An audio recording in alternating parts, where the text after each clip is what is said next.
ചട്ടി ചൂടായി, എണ്ണ ഒഴിച്ചു. ഇനി നമുക്ക് ആദ്യമായിട്ട് കടുകിട്ട് കൊടുക്കാം.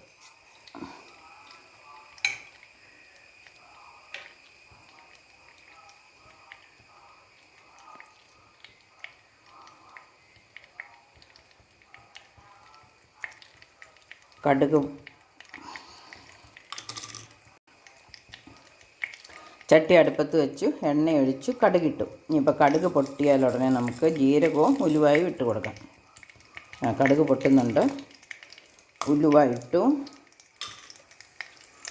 ജീരകമിട്ടു,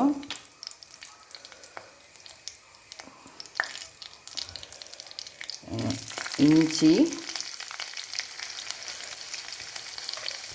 വെളുത്തുള്ളി,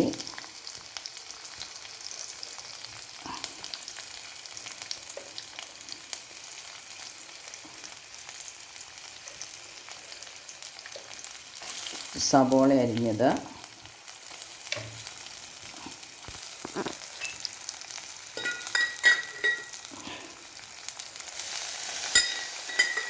അല്പം ഉപ്പ് നീരും കൂടെ ഒഴിച്ചു കൊടുത്തു. ഇനി കറിവേപ്പില ഇട്ടു.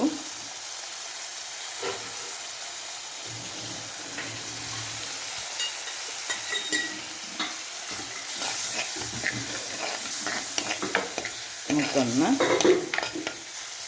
ഇളക്കി, സബോള വാടിയാൽ മതി, ഒത്തിരി ഒന്നും ഞാൻ മൂപ്പിക്കുന്നില്ല. മഞ്ഞൾ പൊടി ഇട്ടു, മുളക് പൊടി ഇട്ടു. അപ്പോൾ നമുക്ക് വേണ്ട സാധനങ്ങളെല്ലാം ചേർത്തു.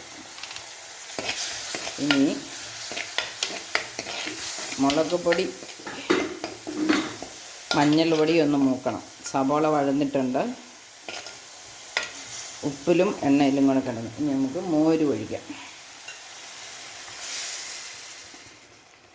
മിക്സിയുടെ ജാറിൽ ഒന്ന് ഉടച്ചു വെച്ചിരുന്ന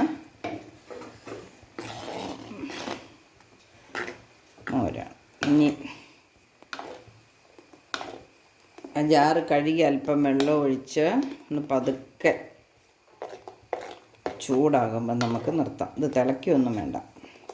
ഞൊടിയിടയിൽ ഉണ്ടാക്കാവുന്ന ഒരു മോരുകറിയാണ്. നമുക്ക് 2 മിനിറ്റും കൊണ്ട് നമ്മുടെ മോരുകറി റെഡിയായി. പയ്യെ പത വന്നു തുടങ്ങിയിട്ടുണ്ട്. നമുക്ക് ഓഫാക്കാം.